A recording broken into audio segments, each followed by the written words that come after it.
Hi hello ನಮಸ್ತೆ ಸ್ನೇಹಿತರೆ. ವಿದ್ಯುತ್ ದೀಪಾಲಂಕಾರದಿಂದ ಕಂಗೊಳಿಸುತ್ತಿರುವಂತಹ ಮೈಸೂರು ಅರಮನೆಯನ್ನ ನಾವು ನೋಡೋದಕ್ಕೆ ಹೋಗ್ತಾ ಇದ್ದೀವಿ. ನಿಮ್ಮೆಲ್ಲರಿಗೂ ನಾಡ ಹಬ್ಬ ಮೈಸೂರು ದಸರಾ ಮಹೋತ್ಸವಕ್ಕೆ ಸ್ವಾಗತ ಸುಸ್ವಾಗತ.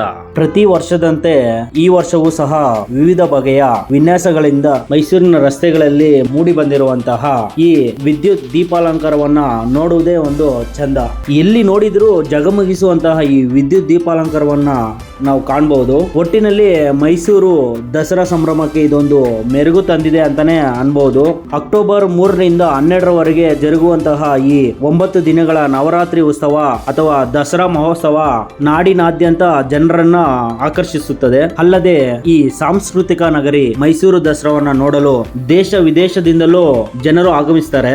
ನವರಾತ್ರಿ ದಿನಗಳಲ್ಲಿ ಮೈಸೂರನ್ನ ನೋಡುವುದೇ ಒಂದು ಅಂದ. ಮಧುವಣಗಿತ್ತಿಯಂತೆ ಸಿಂಗಾರಗೊಳ್ಳುವ ಮೈಸೂರನ್ನ ವರ್ಣಿಸಲು ಪದಗಳೇ ಸಾಕಾಗೋದಿಲ್ಲ.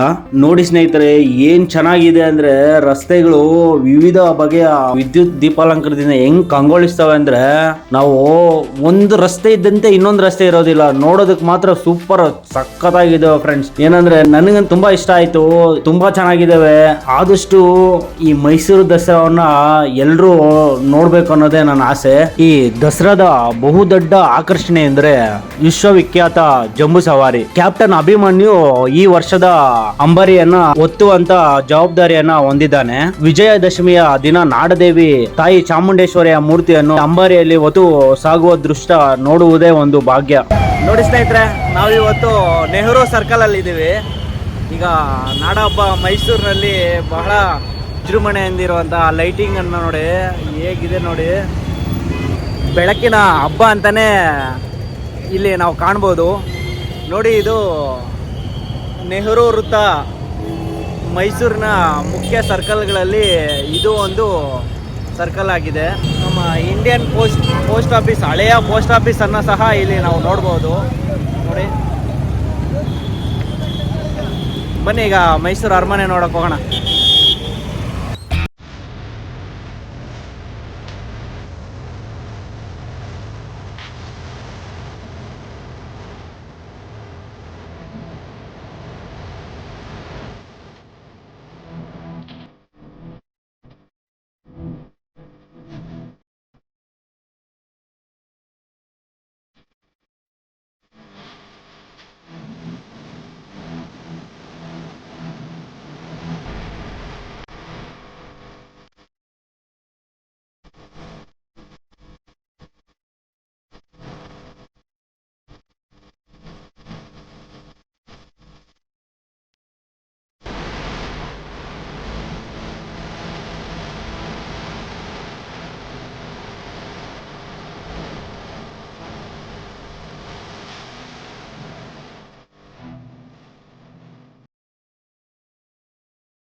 कल्पजो कल्पतारम्भकान्तारवासप्रिय कृत्तिवासप्रिय सर्वलोकप्रिय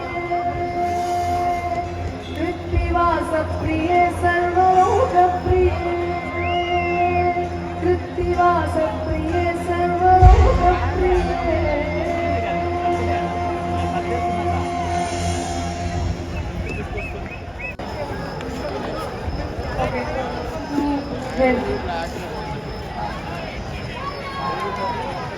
ಇನ್ನೊಂದು ಗೀತೆಗೆ ಅವರು ಟಿಕೆಟ್ తీసుకొని లోపలికి పోవాలంటే